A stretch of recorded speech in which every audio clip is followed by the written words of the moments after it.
Hello বন্ধুরা, সবাই কেমন আছো? সুরতুলি ফুড অ্যান্ড ট্রাভেল ব্লগসের আর একটা ভিডিওতে সবাইকে স্বাগত। আজকে বানাবো ঝাল সুজি বা মশলা সুজি। আমি একদম অন্যরকমভাবে এই ঝাল সুজিটি বানিয়েছি, তাই এটি একদম ঝরঝরে এবং খেতে অসাধারণ টেস্ট হয়। সন্ধ্যের জলখাবারে বা সকালের জলখাবারে যে কোনো সময় বানাতে পারেন। প্রথমে আমি কয়েকটা সবজি কেটে নেব, যেমন এখানে আলু টুকরো করে কেটে নিয়েছি, তারপর টমেটো কেটে নিয়েছি, কিছু কাঁচা লঙ্কা, ধনেপাতা আর পেঁয়াজ কুচি। এই কয়েকটি জিনিস হলেই আমার হয়ে যাবে, আর বেশি কিছু কিন্তু লাগবে না। এবার সুজিটাকে প্রথমে কড়াইতে দিয়ে ভালো করে নাড়াচাড়া করে রোস্ট করে নিতে হবে। সুজিটা যদি ভালো করে ভাজা হয়ে থাকে খেতে কিন্তু আরোই ভালো হবে এবং ঝরঝরে হবে। এখানে তেল বা ঘিও ব্যবহার করতে পারেন, তবে আমি কিছু ব্যবহার করিনি। শুকনো খোলায় ভেজে নিলে আরও বেশি ভালো হয়। দেখুন সুজির কালার কিন্তু হালকা ব্রাউন ব্রাউন চলে এসেছে।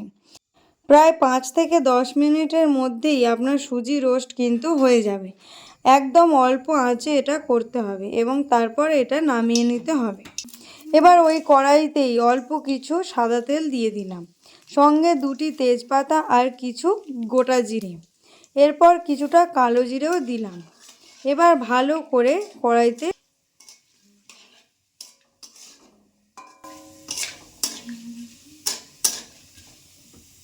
জিরে থেকে যখন খুব সুন্দর একটা সেন্ট বার হবে, তখনই বোঝা যাবে যে জিরে ভাজা হয়ে গেছে।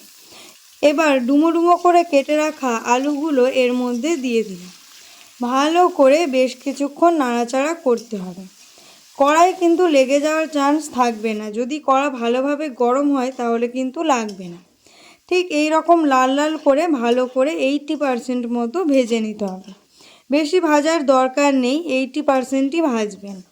দেখুন লাল হয়ে গেছে এবং আলুও কিন্তু মোটামুটি সেদ্ধ হয়ে গেছে। এবার এর মধ্যে কেটে রাখা পেঁয়াজ কুচি, টমেটো কুচি, এইগুলো সব কিছু দিয়ে দেব। এর সাথে কাঁচা লঙ্কা কুচিটাও দিয়ে দিলাম।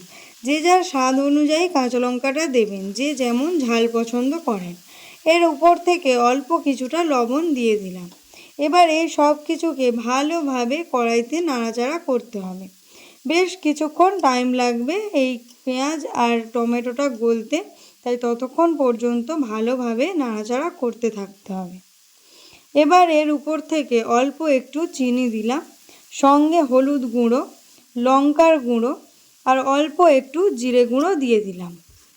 এই সব কিছু মশলা ভালোভাবে কষিয়ে নেব। এই সব কিছুর সাথে একটা গোটা ম্যাগি মশলা দিয়ে দিলাম। ম্যাগি মশলা দিলে কিন্তু টেস্ট অনেক গুণ বেড়ে যাবে, তাই আপনারা দিতেও পারেন, নাও দিতে পারেন। ভালোভাবে কষিয়ে নেওয়ার পর দেখুন মশলাটা এইরকম লাল লাল হয়ে গিয়েছে। আমার এখানে মশলা কষানো হয়ে গিয়েছে, তাই এখানে আমি ভেজে রাখা সুজিটা দিয়ে দিলাম। সুজিটা দেওয়ার পর বেশ খানিকক্ষণ নাড়াচাড়া করতে হবে।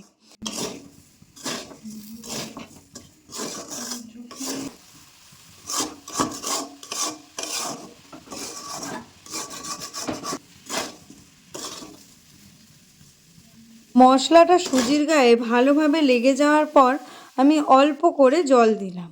জল দেওয়ার পর ভালোভাবে এইরকম হালকা হাতে নাড়াচাড়া করব, যাতে সুজিটা কড়ার তলায় যেন না লেগে যায়। ভালোভাবে এরকমভাবে ঝরিয়ে ঝরিয়ে নাড়াচাড়া করব। এরপর আমি আবারও একটু জল দিয়ে দেব। বারবার এইরকম অল্প করে জল দেওয়ার পর নাড়াচাড়া করলে যে তলায় একটুও লেগে যাবে না, বরং খুব সুন্দর ঝরঝরে হবে। আপনারা একটু ধৈর্য সহকারে এটা নাড়াচাড়া করতে থাকবেন। বারবার করে এরকম হালকা হাতে নাড়লেই আপনাদের সুজি একদম ফুলে ফুলে উঠবে এবং আর জল দেওয়ার প্রয়োজন আপনারা মনে করবেন না। আমার সুজিটা এখানে রেডি হয়ে গিয়েছে, তাই এবার আমি এর উপর থেকে কিছু ধনেপাতা কুচি ছড়িয়ে দেব।